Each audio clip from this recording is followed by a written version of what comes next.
We keep saying, this is too much.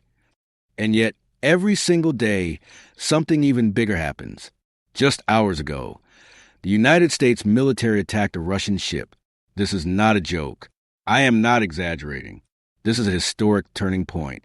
The last time U.S. forces physically intervened against Russia was 105 years ago, during the Russian Civil War, when American troops were deployed on Russian soil.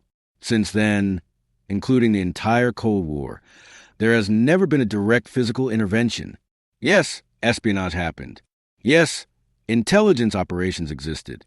But this, a physical operation, boarding and seizing a ship, that is a red line. We have now crossed into a new threshold, and we crossed it without a declared war, without Russia declaring war on the United States. American military forces forcibly seize a ship flying the Russian flag. Why do I keep repeating this?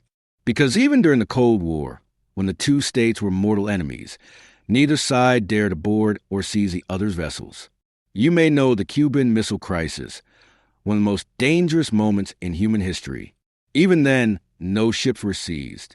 If you understand how serious this is, let's now go through all the details. We've already seen how Trump entered 2026 with extreme aggression, a limited operation against Venezuela. 6 countries threatened within 24 hours. Claims like, we want Greenland. All of this was already scandalous. Has the U.S. ever threatened a NATO country with military action before? I honestly can't remember. Saying, we'll send troops to Greenland is itself a historic rupture. In short, extreme things are happening. Last night, a headline broke. The U.S. had seized another Venezuelan flag tanker. At first, we didn't even care. The U.S. seizes Venezuelan tankers almost every week now. But this time, the truth was different. The tanker was actually flying a Russian flag and had Russian status. The ship, known as Burla 1, is allegedly part of Russia's sanctioned shadow fleet. U.S. forces tracked the vessel near British waters, then surrounded it in the open ocean with direct support from British intelligence. The crew was completely stunned. They reportedly painted Russian flags on the hull, saying, "We are under Russian protection. This is a Russian ship." Just 1 month ago, Russia had officially warned the United States, "You are tracking one of our vessels. This ship is ours. Stop following it." Despite this, U.S. forces attacked and seized the ship. The Trump administration claimed, "We do not recognize this vessel as Russian. This ship is stateless." But the reality is clear.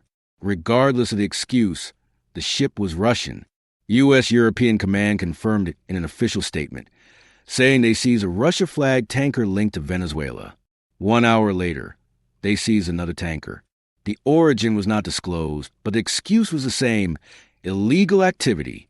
Homeland Security Secretary Kristi Noem stated that both ships were linked to Venezuela, carrying sanctioned oil and allegedly financing criminal networks.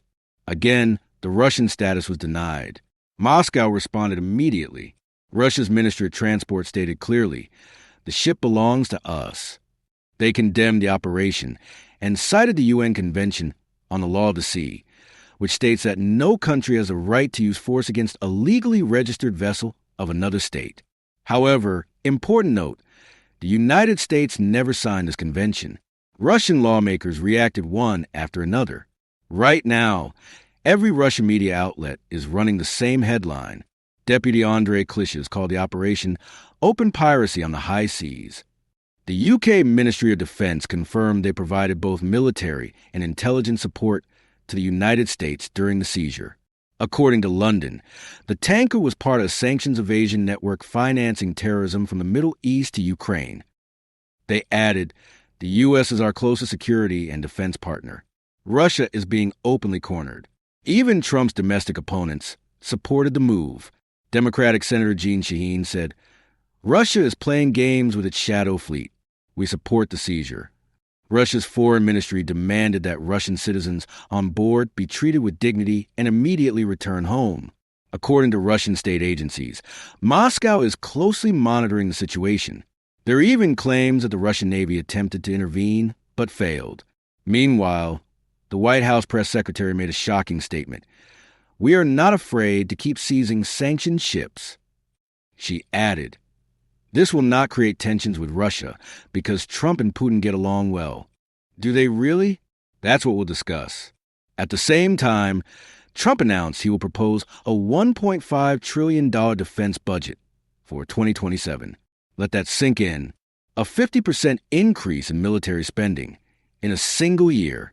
To put this into perspective, that amount equals the entire annual economies of Bulgaria, Croatia, Luxembourg, Serbia, Qatar, Ukraine, Slovakia, Venezuela, Iceland, Greece, and Hungary combined. And Trump says this will create the army we've always dreamed of. He promised peace.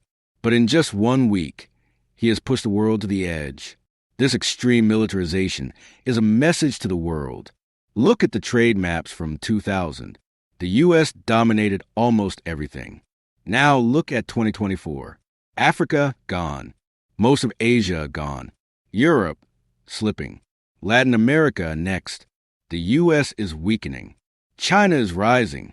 Trump's aggression is panic, not confidence. And I'll put this on record. In the coming years, the U.S. will enter Iran. They will topple the regime. They will intervene in Colombia. They will remove Gustavo Petro. These moves will continue. We may soon see Russia and Ukraine reach a deal, and somehow, the U.S. will profit again. The real question is this: will Putin escalate, or will this be quietly buried? We'll find out very soon. For now, one thing is clear: U.S.-Russia relations have crossed a historic point of no return. We will continue to follow global events closely. If you want to follow the agenda with us, subscribe to the channel and turn on notifications. Share your thoughts in the comments. See you tomorrow. Take care of yourselves. Goodbye.